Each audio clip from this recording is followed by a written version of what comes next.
গোশতকে মাংস বলা জায়েজ আছে কিনা, গোশতকে মাংস বলা যাবে কিনা? আমাদের সমাজে অনেকে বলে গোশতকে মাংস বলা যাবে না, কারণ মাংসের ব্যাখ্যায় তারা বলেন মায়ের অংশ এটা নাকি সমান সমান মাংস হয়েছে, মা যোগ অংশ সমান সমান মাংস। তো এটি অত্যন্ত হাস্যকর এবং ভিত্তিহীন কথা, এর কোনো গ্রহণযোগ্য ভিত্তি নাই।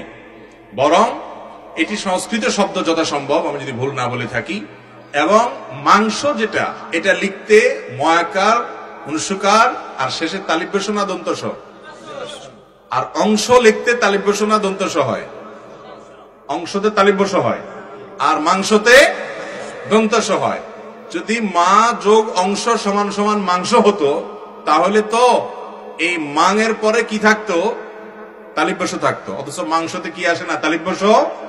তাহলে বোঝা গেল এটা আসলে মায়ের অংশ থেকে মাংস হয় নাই। অতএব এটি সম্পূর্ণ ভিত্তিহীন কথা। এছাড়াও বিভিন্ন ভাষাবিদগণ মাংস শব্দের ব্যাখ্যায় যা লিখেছেন, আমি যতটুকু দেখেছি সেটার সাথে মায়ের অংশের কোন ন্যূনতম সম্পর্ক নেই। অনেকে বলে যে হিন্দু ধর্মাবলম্বী ভাইয়েরা তারা গরুকে যেহেতু মা মনে করে, অতএব গরুর গোশতকে তারা মাংস বলে মায়ের অংশ হিসাবে। তাহলে মুরগিকে তো তারা আর মা মনে করে না, তাহলে সেটাকে কেন মাংস বলে?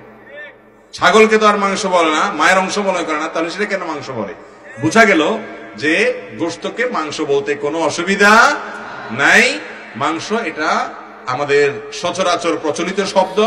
মাংস বললে কোনো ঈমান নষ্ট হবে অথবা গুনাহ হবে অথবা হিন্দুদের কোনো ধারণা গ্রহণ করা হবে, ব্যাপারটি এরকম না। এটা নিছকই মুখরোচক এবং ভিত্তিহীন কথা। অহেতুক আমরা এই সমস্ত বিষয় নিয়ে অনেক সময় যেগুলোর কোনো ভিত্তি নেই, ভিত্তি থাকলে অবশ্যই আপনি সেটা আমলে নেবেন, ভিত্তি না থাকলে সেরকম কোনো কথা আমলে নেওয়া যাবে। অতএব মন খুলে গোশতকে মাংস বলতে পারেন ইনশাআল্লাহ।